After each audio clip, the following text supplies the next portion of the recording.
投降的感觉了。现在是光这首《尽天下》这首歌的演员，还有编舞的老师，每一个人的先前的准备的动作，其实都花了很多的时间在这首歌上的付出。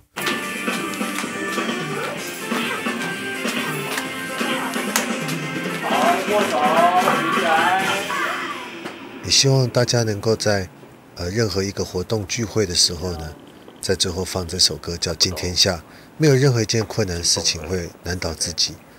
这首《尽天下》就让它做一个最好的一个开始，也是一个最圆满的结束，让我们的活动或者让我们的聚会都能够顺顺利利、圆圆满满。这首歌的意境就是在这里。凄凉的笑容若经过，不免搁惊风雨对面吹。伤心放随风飞，我的坚强。